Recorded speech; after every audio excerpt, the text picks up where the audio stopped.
Shani Nadán, actriz ecuatoriana, más de 10 años de experiencia, nos va a contar un poco sobre eso. ¿Cómo es ese trato entre el equipo de cámara, el director, el equipo de fotografía, con el actor? Cuéntanos, Shani, bienvenida. No, gracias a ti y feliz de estar acá acompañarlos. A ver, cada área es distinta, ¿no? Digamos, empezando, si vamos a empezar a hablar de la relación actor-cámara, yo creo que es una de las relaciones más importantes en el set, porque como uno no se puede ver o no tiene la visión que está teniendo el director o el foquista o la cámara, es súper importante mantener la comunicación con todo el equipo para saber qué plano se está grabando, porque es diferente hacer una escena en un plano muy abierto que en un plano súper cerrado. Esa es una de las preguntas que tenemos. ¿Qué tanto debe conocer el actor sobre ópticas o qué tanto debe saber sobre también iluminación para estar seguro en el set y para desarrollar su papel? Mira, sin duda el conocimiento de cámara, de óptica, te lo da el trabajo. O sea, te lo da el día al día en el rodaje. O sea, cuando lo ves después, exacto. cuando ves un montaje, cuando ves Cuando estás en el montaje y estás en comunicación con la cámara, vas entendiendo qué es lo que ellos están haciendo y vas entendiendo, ok, este lente funciona para acá, este para el otro, tengo que dosificar mi energía en este, tengo que ampliar mi energía en este otro plano. Ok, es decir, sabes cuando hay un tele, cuando hay un plano más cerrado y cuando tienes que meterle más fuerza a tu interpretación. Cuando es mi plano, cuando no están en mi plano también, porque acuérdate que a veces estamos grabando en contraplano, o sea, es decir, no mi parte, sino la del otro compañero, el otro actor. Y necesitan de tus líneas, o necesitan de tu energía para completar la escena. Y yo me he dado cuenta que los actores que tienen buen manejo de cámara pueden potencializar un montón su interpretación, porque saben qué dar en el momento preciso y para qué tipo de lente y cómo se está viendo. Pero creo que eso es algo que tú lo aprendes estando en rodaje y teniendo comunicación con las cámaras. También, por ejemplo, el tema de iluminación. Es importantísimo dónde te paras. O sea, si tú te mueves un poquito, ya te saliste de luz o ya la luz no te pega de la misma manera. Son los límites que te dan. ¿Sabes qué? Esta luz te pega de tal manera y no puedes moverte en este rango de espacio.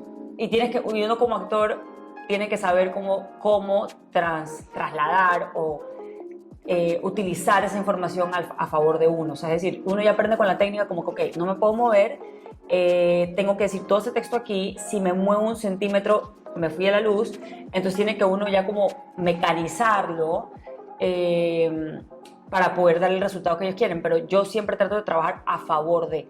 Yo voy construyendo una propuesta que funcione para todos, pero sin duda tienes que tenerlos en cuenta. O sea, no puedes actuar sola, o sea, tienes que entender que el actor es una herramienta más del equipo de trabajo y somos un instrumento más. Hay muy pocas veces en las que de verdad veo que la escena es imposible hacerla en dichas posiciones. ¿Qué pasa ahí? Que ahí tú puedes decirle como que el director de foto o el director, ¿sabes qué? Me puedes regalar un poquito más de rango de movimiento o me puedes ayudar a iluminarme también acá para poder yo moverme hasta acá, que siento el impulso de... Sí puedes llegar a un acuerdo, sí. Igual, claro, depende de la apertura que tenga el director de foto o el equipo de trabajo para poder llegar a... O sea, te pongo un ejemplo preciso. Mira, cuando yo grabé Bolívar, a mí me tocó hacer un montón de escenas, la gente no lo sabe, pero me tocaba hablarle a una X al lado del lente de la cámara. No al actor. Yo lo escuchaba, es más, eso era súper confuso porque la voz del actor yo la escuchaba por acá y yo tenía que responderle casi que al lente, o sea, al ras del lente. Entonces, eso es un entrenamiento buenísimo para uno como actor porque te enseña a que no siempre tienes que depender que el otro actor esté, que tengas el rango de movimiento que te la gana, o sea, como que te enseña a trabajar con límites y tú tienes que ver cómo resuelves. Vi muchos planos frontales. Sí. Parecía un lente 50 puesto de frente a ti, pero ¿cómo te fue? Porque al final quedó muy bien todo. No sé quién fue la decisión, yo creo que también fue parte del director y el director de foto en conjunto dijeron queremos utilizar este lenguaje. Yo creo que lo que ellos buscaban era poder tener un nivel de intimidad de los personajes, o sea, que se revele la intimidad, la vulnerabilidad, o sea, conocerlos mucho más de cerca, ver realmente qué pasa, porque lo que hace un lente muy cerrado y estar mirando casi que al ras del ¿Sabes lente. qué? Ese plano sucedió más contigo. Sí, sucedió, yo lo trabajé. Creería que solo, bueno, no sé si había un contraplano o una respuesta, pero sucedió el 90% de las veces contigo. Sí, lo utilizamos un montón. Yo creo que es como una figura que quisieron utilizar justamente para mostrar como la intimidad, la vulnerabilidad, el pensamiento, la línea de pensamiento del personaje. A mí me encantó. O sea, me encantaba hacerlo. Al principio mi director se llama Andrés, que es lo máximo. Le decía, Andrés, no, a veces me pasa que yo miraba lente, pero como escuchaba la voz por acá, se me iban los ojos a la voz. Entonces ya llegó un punto en el que ya llegué a dominar ese plano. También, por ejemplo, en la serie que recién hice, que ya la vas a ver, se hacen muchos planos como, ¿cómo se llama este? ¿Cómo se llama este plano? Sí, picado. Picado, pero es un súper picado, o angular también, y es súper interesante trabajar ese tipo de lenguaje. Entonces, ¿qué pasa cuando hay estas propuestas y estas como montajes distintos o propuestas distintas fotográficas que luego solo las entiendes en un montaje o en una... Mira, hay muchas cosas que las vas a entender en edición.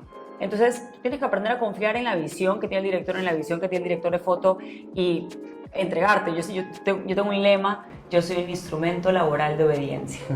O sea, yo no me pongo a cuestionar, ni a preguntar, ni a dudar de las decisiones que ellos tomen. O sea, claramente están ahí por el nivel de experiencia que tienen, de conocimiento. ¿Quién soy yo para decir, este plano no hace? No, o sea, sí, uno no, hace por caso. supuesto. Y si hace caso. y si es una dirección, pues ya aceptas la dirección. El que obedece no se equivoca, nos equivocamos todos. Sí, o sea, obvio, pero... si es una decisión mala, tienes que acompañar en esa mala decisión a tu director. Y más que nada porque yo creo que uno no entiende, uno como actor no está dentro de la escena, uno no entiende lo que se está viendo.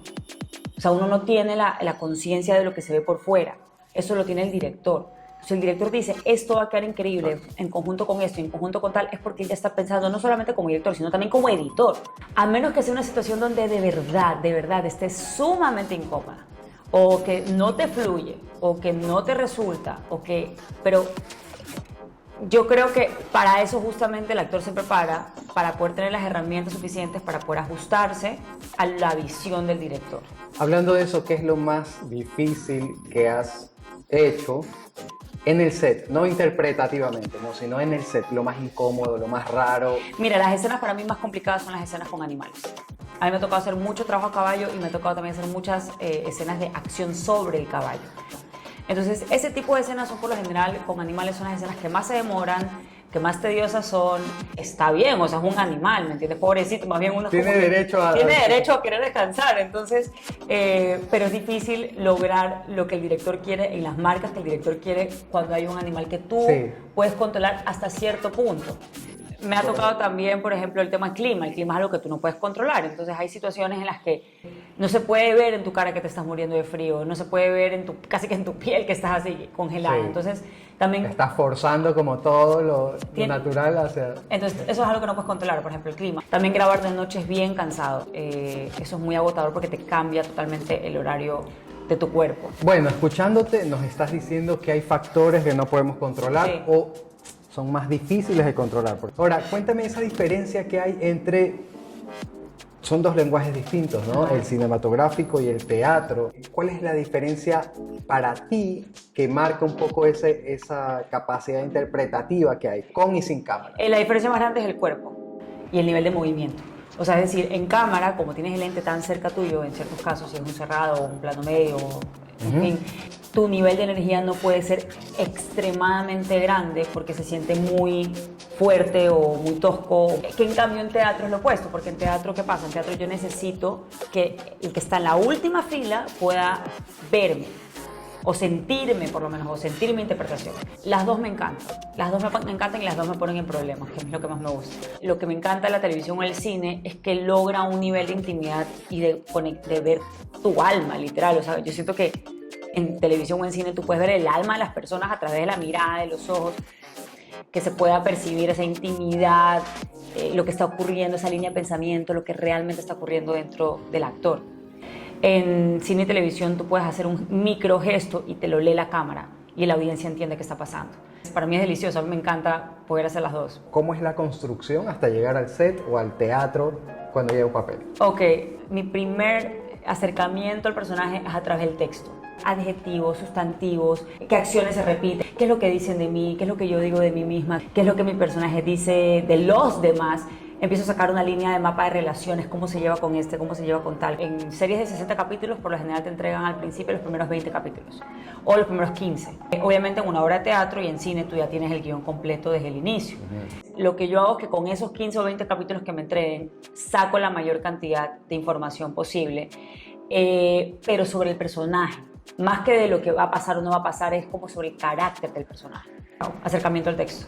El guión siempre es la columna vertebral del trabajo, del proyecto. Después ya decido, en base a cómo es el proyecto o cómo es el personaje, qué herramientas me van a funcionar mejor que otras. Mi siguiente paso ya es empezar a trabajar cuerpo. O sea, es decir, construirle un cuerpo, una voz, un ritmo, un tiempo. En ese camino, me imagino, haces acercamientos con el director. Claro. Para hacer un match con lo que está pensando. Sí, si no tienes la posibilidad de ensayos, tienes la posibilidad de reunirte con el director vía Zoom, presencial, lo que sea. Y lo que haces es tratar de, una vez de haber sacado tus ideas, haber extraído la mayor cantidad de información del texto, tener ideas de cómo lo quieres corporalizar, cómo quieres que se vea el personaje. ¿Te ha pasado que dices, bueno, este personaje tiene, no sé, esta psiquis que no es la de Janine, este movimiento que no es el de Janine? Sí, obvio, un montón. Sí, casi todo el tiempo, en realidad. Ese es el trabajo del actor, básicamente. Entonces ahí tú hablas con el director y le dices, esta es mi visión. Y el director te dice, estoy de acuerdo, no estoy de acuerdo, en esto aquí, esto no, esto y empieza el trabajo.